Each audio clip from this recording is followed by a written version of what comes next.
Today's topic is simple on the surface, but if you sit with it for a while, it gets surprisingly deep. We are talking about the power of not speaking. Not in the sense of staying quiet forever, but in the sense of being intentional about when to speak and when not to speak. We are talking about listening, really listening. Welcome to the Leadership in Progress podcast, where we discuss all the things we are still figuring out at work, as humans, and as leaders.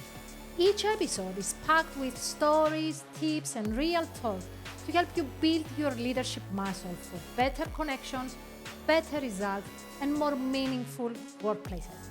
Probably 5 people are listening to this, but if you are one of them, I'm guessing you are somebody who likes to constantly learn and grow.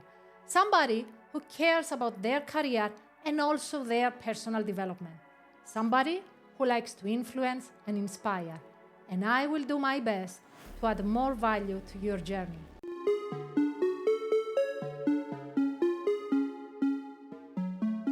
I was reading a book called The Next Conversation by Jefferson Fisher, and I came across this sentence. He said, "Insecure people often have the urge to say everything."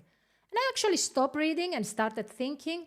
That line hit hard because I started thinking, wow, how true is that? And you know what? I think it is very accurate. When we feel insecure, we get into the urge to prove ourselves. We want people to know we are smart, we are right, and we are better. And I have felt that back in my leadership roles. That inner voice pushing me in the past, saying, say something now, make a point, don't stay silent. But you know what? Here's the thing. That need to constantly add something, it actually removes. It removes from the conversation, from the connection, from our influence. Epictetus, the Greek philosopher, wrote, "Nature gave us one tongue, but 2 ears.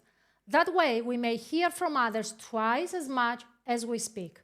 When I first read that, it made me laugh, but it also stuck because in our role as leaders, listening is everything.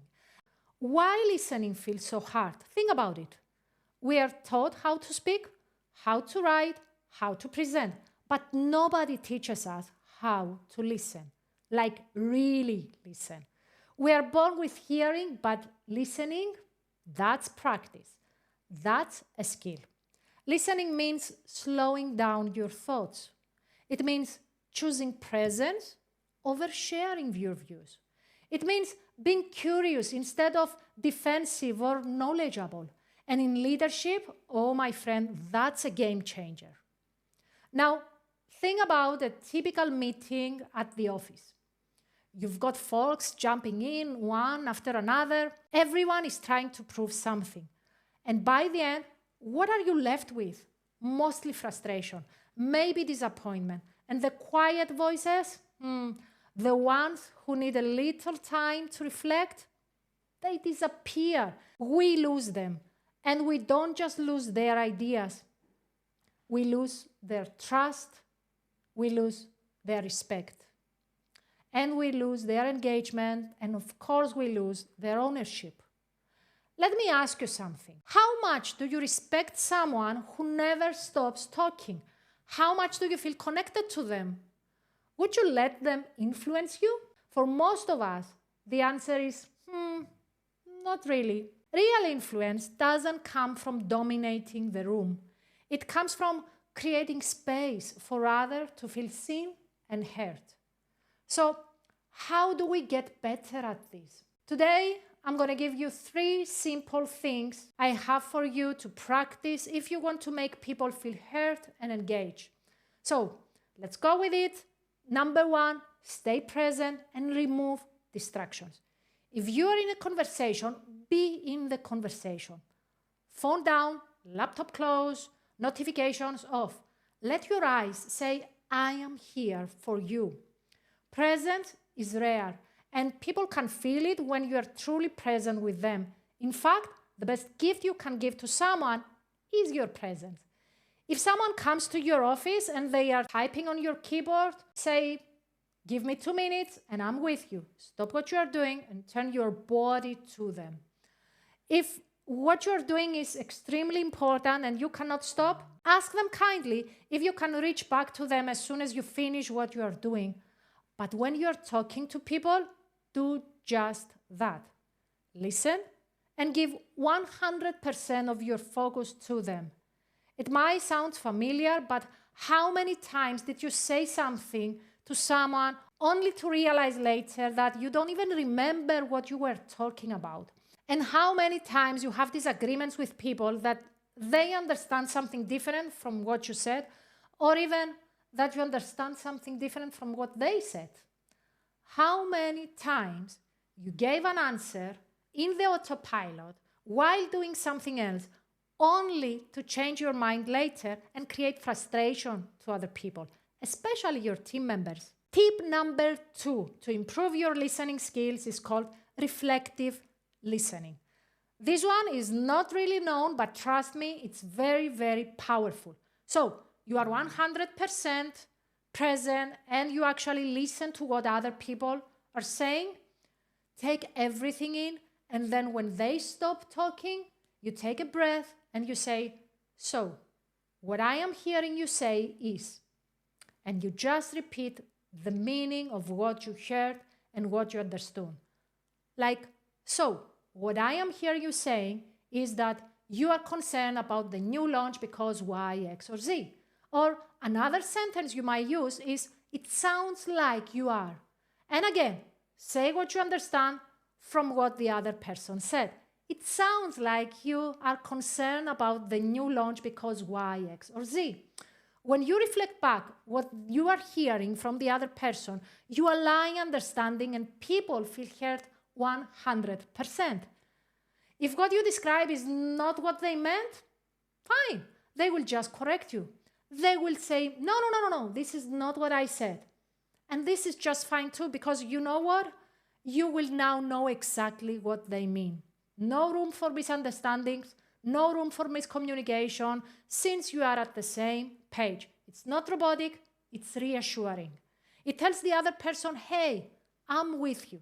I care enough about you to get this right. Tip number 3. Now, hold on your judgment and advice. This one, oh my God, is tough. I'm telling you, especially if you're somebody who is more of a problem solver. The other day, I was very concerned about the choice that I wanted to make. So I went to my husband and I told him, could you please listen to me, not give me any advice and only ask me questions? I needed to make up my mind about the choice I need to make, and I don't need advice on that. What I need is to clear my head, and to do that, I need to figure this out myself. So my husband, who is a true problem solver, and problem solving is probably his identity, when I asked him to do that, that was difficult for him. But he did it. And you know what? That was one of the most helpful moments for me. Sometimes what people need at the most is just to be heard and challenged with respect and care. No solutions, no shortcuts, just presence and some powerful questions there. So when you give advice, people think all the reasons your advice is not going to work. And I need you to really remember that. Advice rarely works. Why is that? This is something we are discussing in another episode. So keep your judgment and advice for yourself and hold the space for your team. Reflect back what they are just saying. Even if you cannot understand why they are feeling what they are feeling, let them feel that. And make a powerful question. This is exactly what inspired leaders do to create ownership among their team members. So here's a little challenge for this week.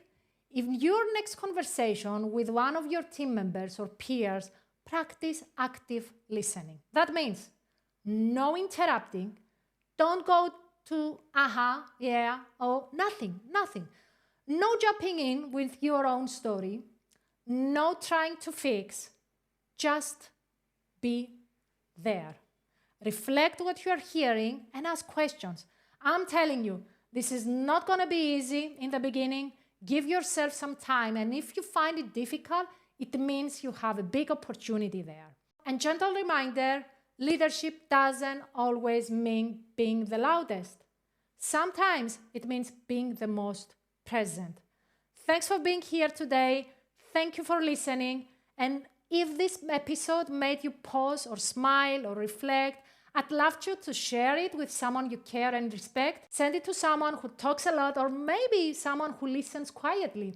And if you haven't already did that, hit subscribe, leave a review or drop me a message.